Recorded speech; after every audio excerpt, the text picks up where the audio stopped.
all. I hope you all are good and happy. So today we will begin with the lesson number 8 of your class 4 EVS, that is our clothes. You know what is clothes?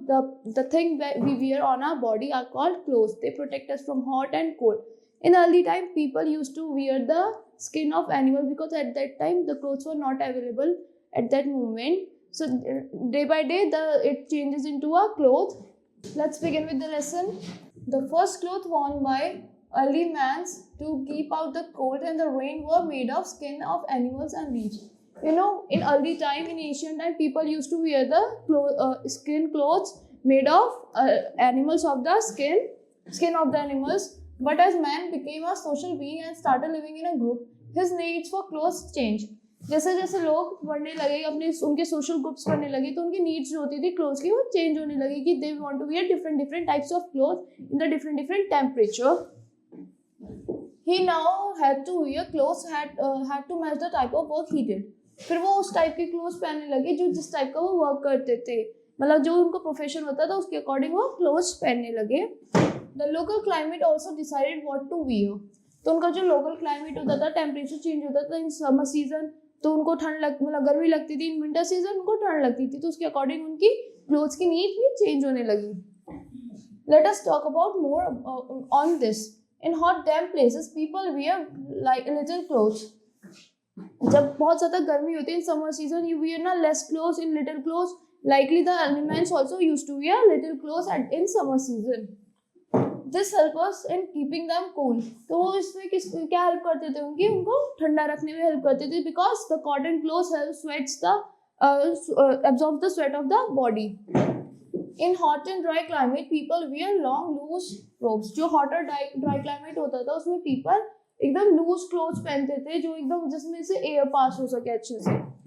These robes shields them from the hard heat of the sun. और किससे protect करते थे उनको clothes? सन की heat से protect करते थे.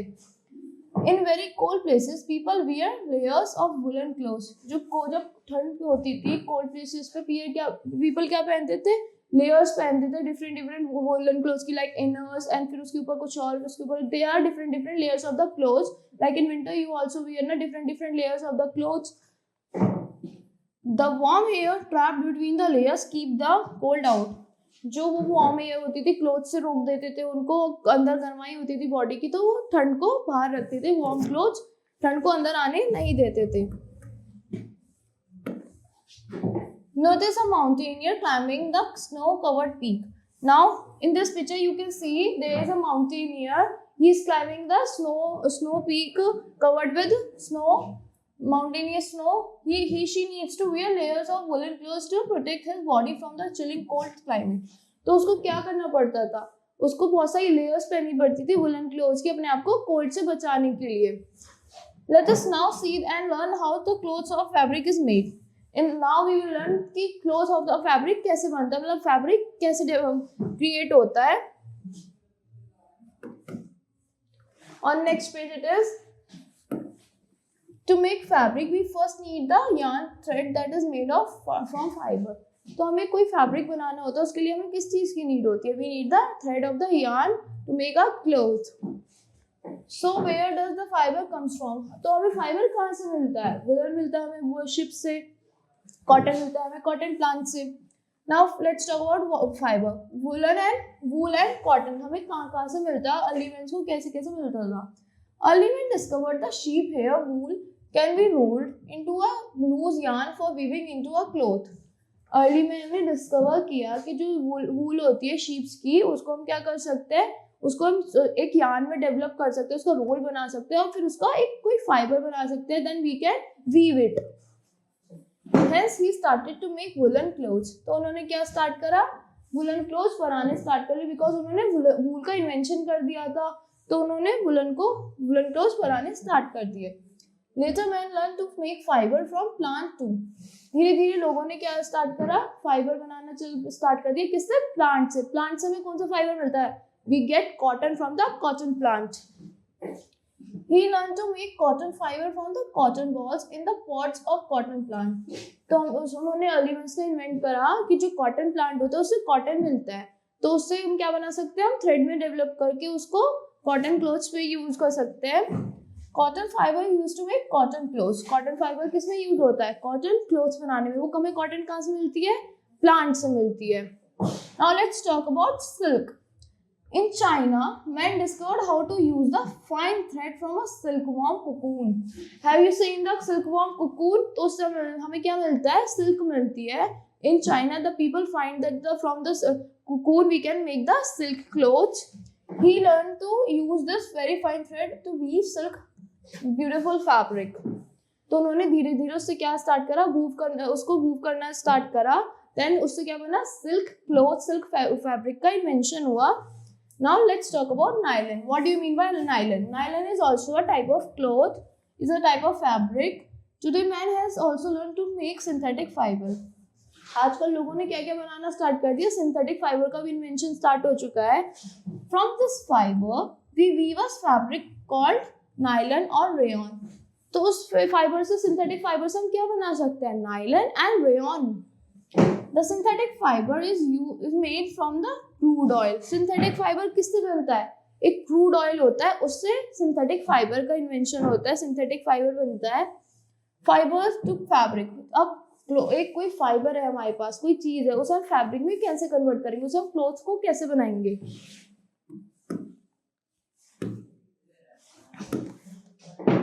Now let us move from fiber to fabric, cloth and fashioning the clothes.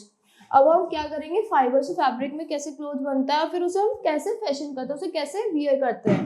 We must learn this step by step. अब हम इसे क्या पढ़ेंगे? स्टेप बाय स्टेप पढ़ेंगे.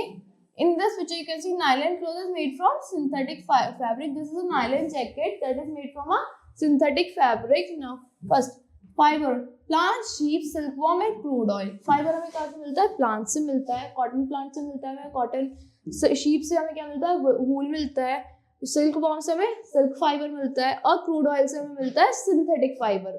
Now what is fabric? फिर हमारा फैब्रिक कैसे डेवलप होता है? जब पहले हमें तो फाइबर मिल गया, then cotton, woollen and silk and synthetic, इनमें उसको यार्न करने के बाद वो सिल्क में डिफरेंट फैब्रिक्स हमको मिल जाता है. फिर उसके बाद क्या होता है? उनकी मेकिंग होती है. We make different types of cloth. From cotton we make cotton clothes, from woollen we make sweaters and jackets and all, from silk we make silk cloth kurtis and all. With synthetic we also make the jackets with rayon and nylon jackets. Now let's move on the next page. What is spinning? Spinning क्या होती है? हमारा fibre किससे बनता है? हमें spinning से भी मिलता है. The first step is to learn about the making of yarn by spinning. First step क्या होता है? पहले क्या होता था? हमें कैसे मिलता था फाइबर? स्पाइनिंग की हेल्प से मिलता था. सबसे पहले स्पाइनिंग की जाती थी फैब्रिक की. The raw fiber, cotton, silk, wool और synthetic are twisted to make thread or yarn. जो रॉ फाइबर होता था, जो हमें शीप से मिला, वूल से मिला, उसको क्या सिंथेटिक फाइबर होता था, उसको क्या करते थे हम? यार्न करते थे. उसे रोल करा जाता था to make a cloth, to make a fabric. This is called spinning. जो इस पे यार्न होता था, ये चरखाज है. चरखाज दिखे आपने? पहले होते थे ये एंशिएंट टाइम में. तो चरखाज पे फैब्रिक को यार्न किया जाता, थ्रेड बनता था, उसको फिर उसका रोल्स बनते थे, फिर धीरे धीरे वो क्लोथ में कन्वर्ट होता था. The spinning was earlier done by on चरखा. कहाँ पे बनता था स्पाइनिंग? कहाँ पे होती थी स्पाइनिंग? On this चरखा. In this picture you can see a चरखा. इस पे हमारी स्पाइनिंग होती थी. In India, later on spinning jenny was used. धीरे धीरे फिर क्या यूज होने लगी? पहले चरखा था, then spinning jenny यूज होने लगी, जिसमें मशीन डेवलप होने लगी थी. Now it is done by very sophisticated machines in textile industry. अब किस चीज से होता है? अब डिफरेंट मशीन डेवलप हो गई, इन्वेंट हो गई हैं. साइंटिस्ट ने मशीन इन्वेंट कर दी है जिससे हम वो बना सकते हैं, अपने डिफरेंट क्लोथ्स बना सकते हैं, और बहुत in a very fast way. Do you know which well-known Indian freedom fighter first started spinning on the charkha? Do you know who started spinning on the charkha? Of course, Mahatma Gandhi started spinning on the charkha. You can write Mahatma Gandhi, who is called the father of nation also.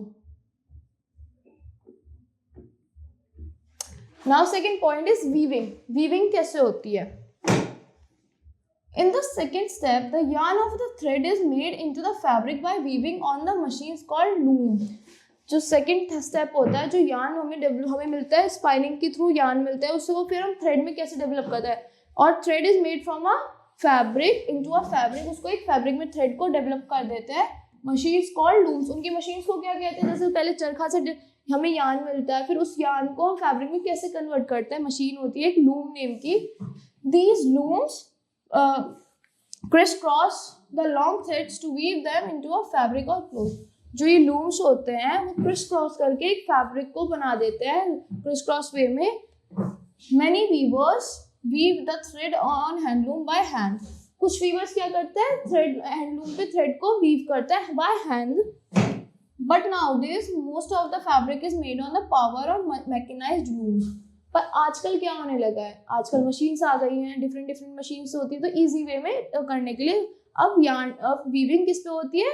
Machines पे होती है, different different mechanised machines पे। Sometimes the fibre are dyed in different colours before making the fabric. अब colours change करना होगा उसका, तो कैसे होगा? उन्हें हम डाई करते हैं डिफरेंट डिफरेंट कलर्स में, तो then we get the different different colours of every fabric. Fabric can also be dyed later. Fabric बाद में भी डाई हो सकता है। आपने देखा होगा, you have a shirt, you want to change the colour of the shirt, you can dye the shirt. तो आपको ब्लैक से व्हाइट से ब्लैक हो सकता है, तो व्हाइट पे हम पिंक भी कर सकते हैं, any colour we can do. Let's move further.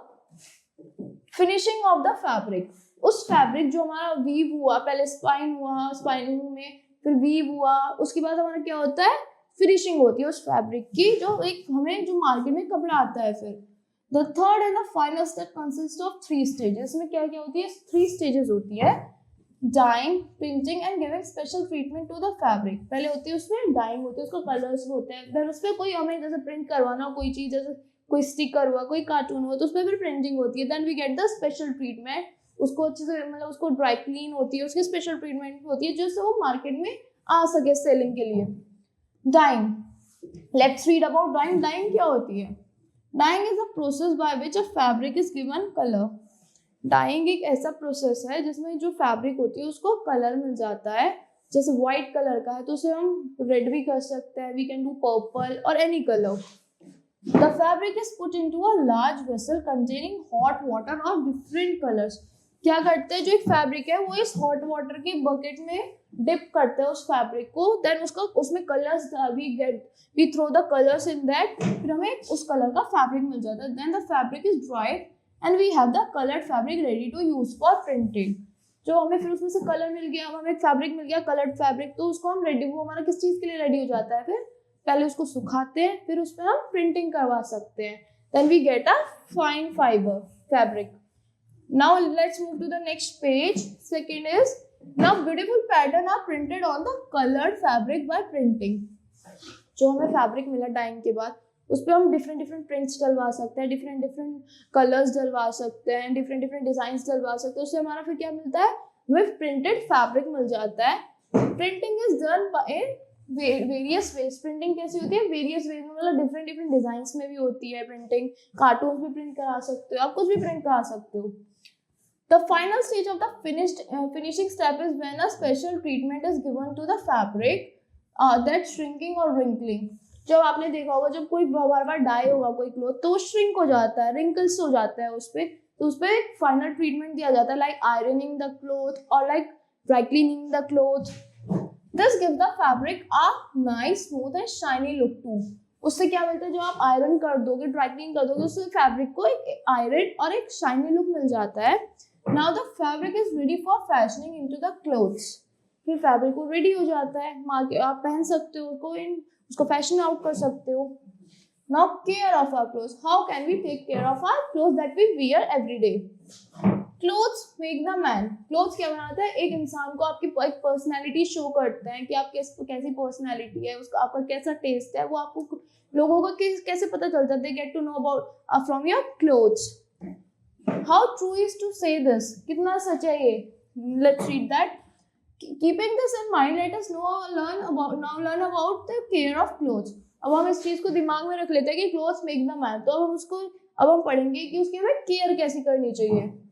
We must remember to wear clean clothes every day. हमें हमेशा क्लीन क्लोथ्स पहनने चाहिए, हमें याद रखना चाहिए, हमें हमेशा हमें कभी गंदे क्लोथ्स नहीं पहनने, हमें we have to wear clean clothes every day. What is the first step to clean our clothes? पहला स्टेप क्या होता है आपकी क्लोथ को क्लीन करने का? First is washing, then drying, then ironing. First washing. Let's read about washing. Washing कैसे करनी चाहिए? We must wash our clothes regularly in clean water using soap or detergent powder. हमें अपने क्लोथ्स को wash करना चाहिए क्लीन वाटर में by using detergent और एक सोप पाउडर, सोप और डिटर्जेंट पाउडर के through. Second, we must take care that all the soaps or detergent is washed out completely, otherwise the clothes turn yellowish after ironing. हमें हमेशा ध्यान रखना चाहिए जो हमने सोप या डिटर्जेंट अपने क्लोथ्स पे यूज करा है वो हमेशा अच्छे से वॉश आउट हो जाए, नहीं तो हमारे जब हम आयरन करेंगे ना हमारे क्लोथ्स पे येलो येलो स्टेल्स हो जाएंगे. Third, white clothes need to be soaked in indigo powder, meal. Indigo क्या होता है? मील पाउडर होता है. एंड ड्राइड इन द सन. जो व्हाइट क्लोथ्स होते हैं हमें उसमें नील डाल के उसे सोक करके उसमें फिर हमें उसमें वॉश करके हमें ड्राई करना चाहिए. कहाँ पे? सन की रोशनी में ड्राई करना चाहिए. They may also need to be bleach sometimes. जब ओवर हो जाता है तो उसे हमें कभी कभी ब्लीच भी करना पड़ जाता है क्लोथ को. Most people use washing machine. आजकल लोग कैसे यूज करते हैं, कैसे वॉश करते हैं अपने क्लोथ्स को? Through washing machine they wash their clothes. Second purpose is ironing. So, after the clothes are dry, we must iron them. जब हमारे clothes dry होते हैं, your mother iron your clothes or you iron your clothes ना, unironed and crumpled clothes make a person look very untidy and unkept. अगर आप iron नहीं करोगे अपने cotton clothes को या कोई भी clothes को तो बहुत ज़्यादा shrinked, untidy लगेंगे ना, they give you a bad look. So you must iron your clothes every day. Third is dry cleaning. Dry cleaning से भी हमारे क्लोथ्स क्लीन हो जाते हैं. वी वेरी डेलिकेट और woollen clothes silk garment can not be washed और clean at home. जो आपके कुछ पार्टी वियर क्लोथ्स होते हैं या वुलन क्लोथ्स होते हैं, जैसे वुलन जैकेट्स होती है, डेलिकेट क्लोथ्स होते हैं, उनको आप नॉर्मली घर में वॉश नहीं कर सकते. दे विल गेट रिंस्ड, वो बेकार हो जाएंगे एकदम. तो आपको हमेशा उसकी ड्राई क्लीनिंग करानी चाहिए.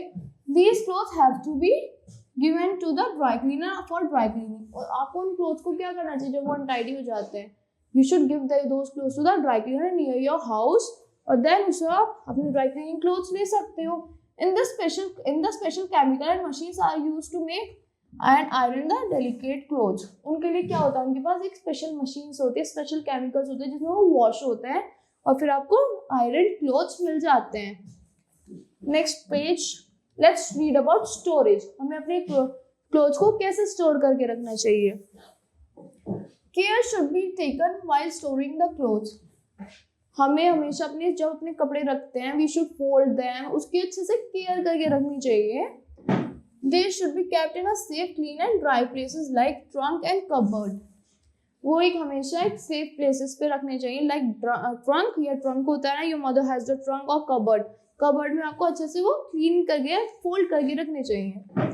These places should also be safe from the rats and insects.